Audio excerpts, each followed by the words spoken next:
Macca's Guides.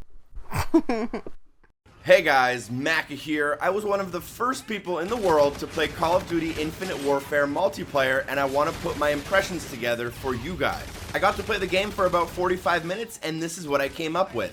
Thanks to Activision for my flights and accommodation to Los Angeles for the COD XP 2016 event, which is where I filmed this. Now, the gameplay on screen you're watching is basically a mini montage out of the 4 total games I played. I played 3 different modes on 4 different maps and tried like 3 or 4 different major class variations, including an assault rifle, an SMG, and even a sniper rifle, which was very hard to use because I used it on the wrong map, but that's what's going to be playing on screen as I'm talking. So let's start off with my overall, very simple, basic impressions. Was it good or was it bad? And overall, I would say that I was pleasantly surprised and the experience was very fun.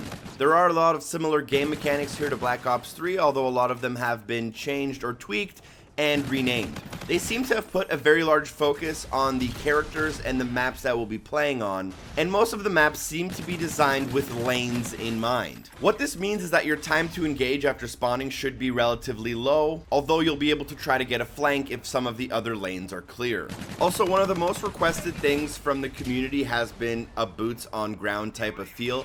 And although there is the exosuit double jump little thing as well as the wall runs, gameplay for the most part from what I experienced was a lot of boots on the ground, and that was from the actual game map design and the way the objectives were centered. All the maps I played also had basically 2 stories as well as not a lot of verticality, which probably added to that boots on ground feel that I was talking about. The gameplay itself was super fast paced as you'd expect from a Call of Duty. The graphics looked good, the frame rate looked good, the sound was excellent in headphones, and the addition of rigs was pretty cool. The combat rigs essentially allow you to tailor a specific class to exactly the way you want to play it by selecting a payload as well as an ability that you're going to be using mid-match.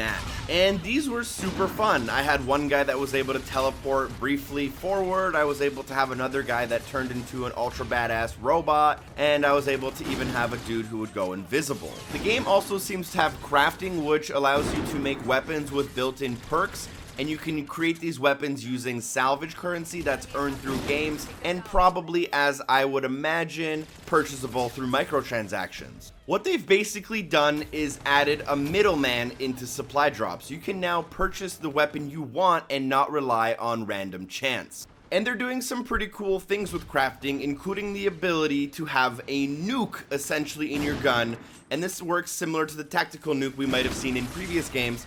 Getting a 25-player kill streak with that weapon will activate a tactical nuke and kill everybody. The weapons and attachments do feel very familiar with the addition of a lot of energy weapons, which function a little bit differently than traditional ammo weapons. Now, all of this is really cool, but none of it would really matter if the gameplay wasn't good. But Call of Duty gameplay is always good, and this one might even be above average for the franchise. The gameplay is fast-paced, the weapons feel like they have weight, even though your character feels very light. It's a solid multiplayer shooter experience through and through, and at the end of the day, it's simply fun. And that basically wraps off my impressions. It feels like a Call of Duty while having a couple of new tweaks, and the map design seems great. I had a lot of fun and the gameplay seems really solid, so for what it is, I would recommend it, and there is a multiplayer beta coming out on October 14th, with the game launching soon after. Thank you so much for watching my video, I appreciate it. Share it with a friend, drop a like if you enjoyed it, shout out to the gigs and Doc Cupcake as well as everyone for supporting the show on Patreon, and hopefully I see you next time. Peace.